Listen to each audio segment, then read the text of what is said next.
Pogono-vitseps é um dos lagartos mais comuns encontrados como animal de estimação nos Estados Unidos.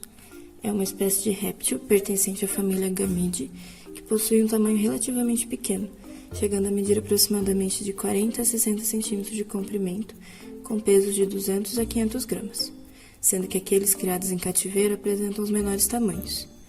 Possui uma cabeça em formato triangular, com escamas levemente pontudas na porção inferior da cabeça, que lembra uma barba, e é daí que vem seu nome popular, o dragão barbudo.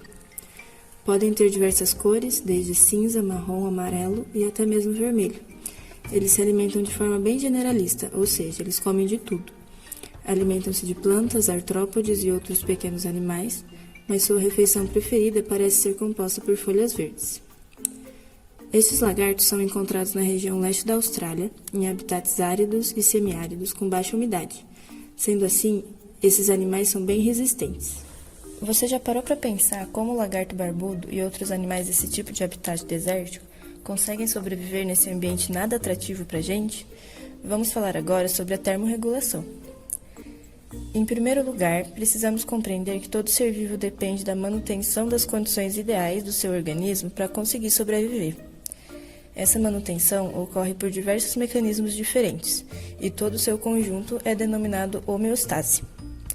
Um desses mecanismos é a manutenção da temperatura corporal. Todos os animais podem ser classificados, de acordo com a sua regulação de temperatura, em endotérmicos ou ectotérmicos. Animais endotérmicos, como a gente, frequentemente apresentam temperaturas corporais bem diferentes do ambiente em que se encontram e utilizam o calor metabólico, ou seja, o calor gerado por todas as reações químicas que ocorrem no interior do seu corpo para manter a sua temperatura estável. Os animais ectotérmicos, como os répteis, por outro lado, não se utilizam do calor metabólico, mas sim necessitam de fontes externas para conseguir manter a sua temperatura corporal. Isso quer dizer que eles precisam ficar expostos ao sol ou ficarem em algum local aquecido, como as rochas. O lagarto barbudo, diferentemente da maioria dos ectotérmicos, apresenta uma certa forma de driblar essa dependência total do ambiente, através de um mecanismo chamado histeria cardíaca. O fenômeno de histeria cardíaca consiste em um aumento ou diminuição da frequência cardíaca, o que leva a um aumento ou diminuição da sua temperatura corpórea. Esse fenômeno pode ser dividido em duas principais fases, uma fase rápida, que ocorre em questão de segundos, e uma fase longa. Na fase rápida, ocorre um aumento ou diminuição brusca na frequência cardíaca do lagarto, em resposta à variação da temperatura ambiente, sem que ocorra qualquer alteração na temperatura corporal ainda. Já na fase longa, ocorre a variação da temperatura corporal do animal como consequência dessa mudança rápida na frequência cardíaca. Resumidamente, com o aumento da frequência cardíaca, a temperatura aumenta, e de forma semelhante, a diminuição da frequência cardíaca leva a uma diminuição da temperatura corporal. Para explicar os detalhes de como isso funciona, temos que ter em mente o conceito de sinalização celular.